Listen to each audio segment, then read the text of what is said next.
this is the start of the King Alfred's Way, and if I zoom out, you can see the whole route in here. So it's 350k of on and off road and gravel, and they say that the UK doesn't have any gravel. And we're just going to go from our start point in Winchester over to Salisbury and then on Stonehenge over 2 days with a camp spot on 2 very different e-bikes. So you fit and ready to go? Yeah, let's go. After you.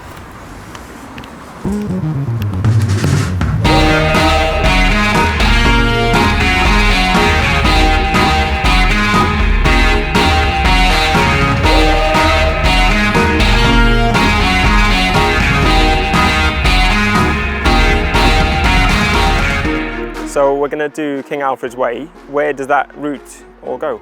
So we're going to do part of it, but the whole route goes from Winchester, Salisbury, up around Avebury, Reading, and then back down south through to Winchester again. So starts and stops in the same place. And it takes in part of like the South Downs National Way, North Downs National Way, and the Ridgeway, which I don't think I've been on any of those. Have you? Not most of them, but I have done a little bit on the Ridgeway and on a gravel bike.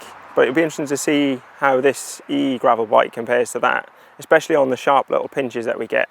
Yeah, so you'll be looking to see like energy management with an e-bike. Yeah, and especially because we're loaded and we're carrying even more weight. I've ridden a load of like Road Plus or 650 gravel bikes, but never one with 29 wheels and basically mountain bike tyres, aren't they? So I'll be interested to see like comfort and rolling terms, how good that is. I'm quite jealous of your wider tyres as well. I bet you are.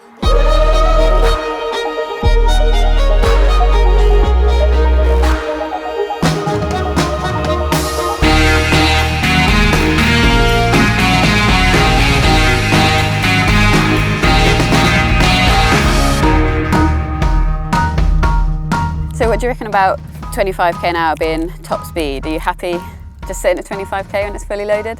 Well, I think the big thing I've noticed with this is there doesn't seem to be any limit, or there is no limit, and I'm happy just going over that, and it feels just like a normal bike. You can easily go faster, and that suits me. I just want to keep pedaling. I'm guessing that you notice a big difference having the fatter tyres as well, but anything slightly technical, that's where the motor can really kick in and give you a big help going up the hills. Yeah, definitely. There's loads of traction up and downhill. In fact, as we just came down like sort of off that field with the crops in that back there, I could see you thinking like picking your lines, but I could just rumble straight on through. Yeah, I really noticed with this that you're having to hop between the different ruts and try and find the smoothest line, where a fatter tyre probably make it a lot easier. Yeah, the rocks were unnoticeable.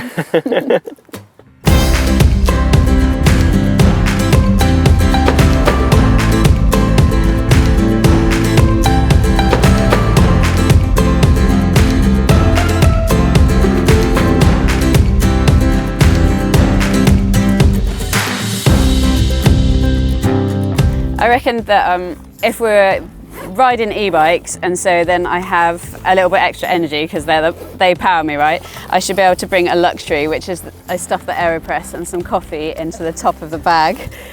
So I travel pretty light. I've brought some slippers. You haven't.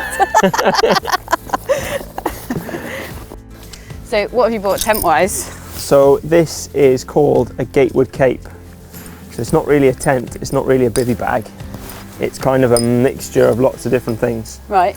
But it's just really light and minimal because the weather's so good now today. Should be good. Well, I am going to attempt to do that thing that you see and looks easy to do when you're in the back garden, which is a wheel at each end, a bit of parachute cord through the middle, and then me underneath it, but I've also got a bivvy bag.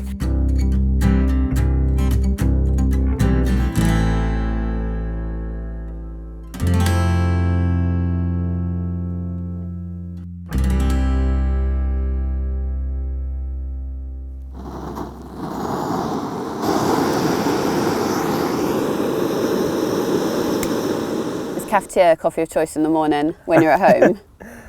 No, I've got an espresso machine at home. Oh, nice. It's all about lightweight for me, so.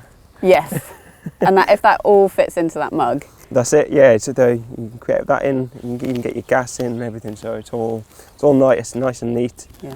And where did you store it on the bike while you were riding? It'll go on one of the front bags. Yep. So because it's all quite compact and quite heavy, try and keep that weight down. So they're Miss Grape fork bags as well, right? Yeah, those are the trunk 4, and it's just really durable, made from PVC tarpaulin, it's really strong, fully waterproof, and just good for packing a load of stuff into. And then packed on with an anything cage. Yeah, I've got passport, anything cage is there, one on either side, and it's just a nice strong setup, and just put quite a bit in there. When we were riding yesterday, I noticed that anything you were getting out of your frame bag is pretty much what I've got in my backpack, so food, like tools and stuff. So that's the reason for carrying that, really. Yeah, so for me, the frame bag is where I put anything that you need on the go, all your food, things that you're going to need during the day, and then I can fit a single big water bottle in there as well. So that's, yeah, quite a good aspect for that type of bike, I guess. And I noticed that it's a filter water bottle, so you're quite happy to top up from anywhere. Like, do you steer away from where there's been sheep, or just you'll top up with anywhere? I'm from Wales, I'm used to sheep.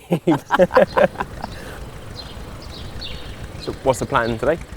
Well, we've got to just check into Salisbury because we're obviously in this campsite, which is just outside Salisbury. So we just need to get ourselves back to the route, which starts just north of the town.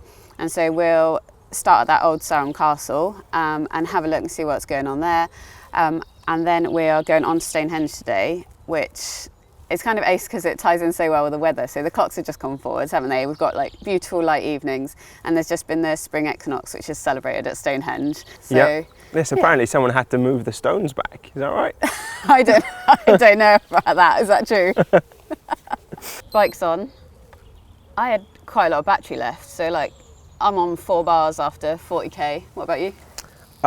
Yeah, I'm the same. 4 out of 5 bars left. So you got 4 out of 5, and they're red. What does that mean? So if it's in red, that's the fastest mode. That's the most assistance. Blue is in the middle, and then green is your eco. Okay, and then it's almost like a touch screen. Yeah, it is really easy. And then also, if it's raining, you can change it so that it doesn't accidentally go off as well. Right then, eco mode to start out with.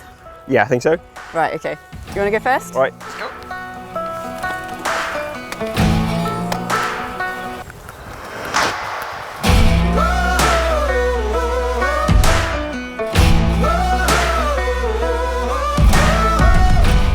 So have you found it uphill so far? I think, yeah, the biggest difference I've noticed is going uphill, especially because we're loaded, it's making things a lot easier. Yeah, I reckon like getting started and like moving what is quite now a heavy biking kit setup is loads easier. So that initial like starting off and use of the power.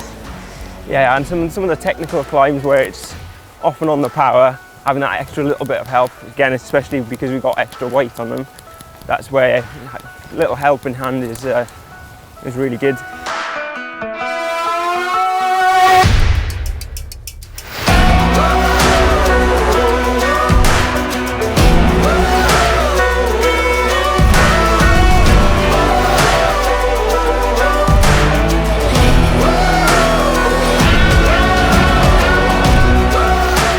So what's your battery status, Matt?